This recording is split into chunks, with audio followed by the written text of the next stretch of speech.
actions that can make marketing simpler for you. Number 1, know your customers well. Number 2, do simple market research. Number 3, tailor your message and your offer.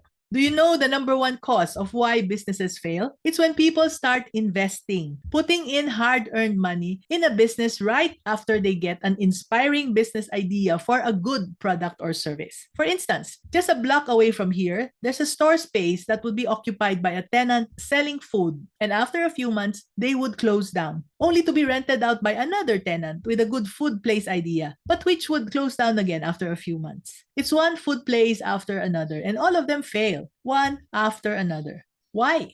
Because they started with the idea of good-looking and good-tasting food from the special recipe that they have perfected. And since it was a good idea, they rented and opened a food place to sell it. After all, how can people not want to buy yummy food, right? Especially if they are located along a very busy road where the neighbors are mostly people who can afford good food.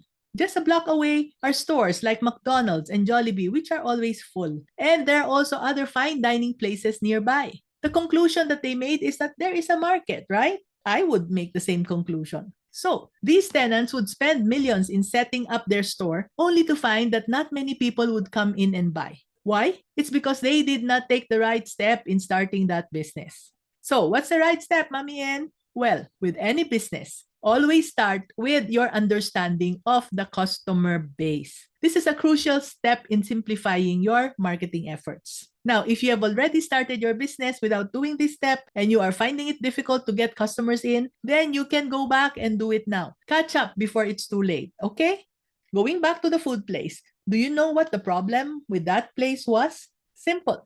Parking. McDonald's and Jollibee, as well as the other successful food places nearby, they all have adequate parking. And all this little store has is a space for one single car. It's located in a very, very busy and narrow one-way street, and there is no parking area anywhere near it. So if only any would-be tenant noticed it, they could have chosen a better place with more parking, right? Now, Mami N, all is lost for this current tenant? You may have that question. Well, I would say not really. What can probably work for them is to turn it into a delivery store instead. This will work well if they can have, say, 2 or 3 motorbike riders parked outside to convey that identity to passers-by. Something like the model of Domino's Pizza might work. So that was point number 1, to know your customers well. Once you know your customers well, inside and out, then it's like having a treasure map to success. Yes, the customers of the area know and love good food for that little store, but they don't walk around. Just by looking at the empty sidewalks in the neighborhood, you will get the insight that they come out of their cars. So parking is crucial.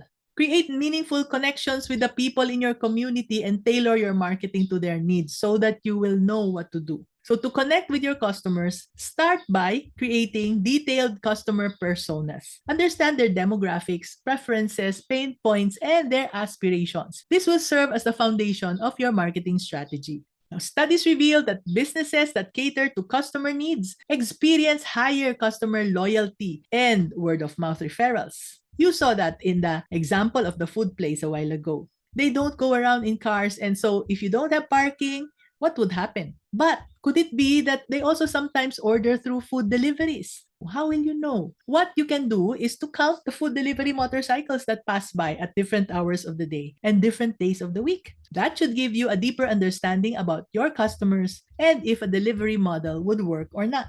So our point number 2 is very important. Do simple market research first. Market research can be very expensive because there are agencies that specialize in them and they can charge millions for those services. But for small business owners like us, we don't need to outsource it. We can do it ourselves and make sure that you do it because it's going to serve as your compass in the world of marketing that you will be doing. So explore methods like interviews, surveys, and online analytics to gather valuable insights about your audience. And use this data to guide you in all of your marketing decisions. Never rely on your common sense or your gut feel without asking your customers first before investing into a business or a product. Yes, always ask your customers first. And after getting insights about your customers and your market from your research, the next step is to go to point number 3. Tailor your message and your offers accordingly. Craft your marketing messages and your offers to resonate with your audience. Use only language and imagery that they can relate to, and highlight how your products or your services can address their specific needs and desires.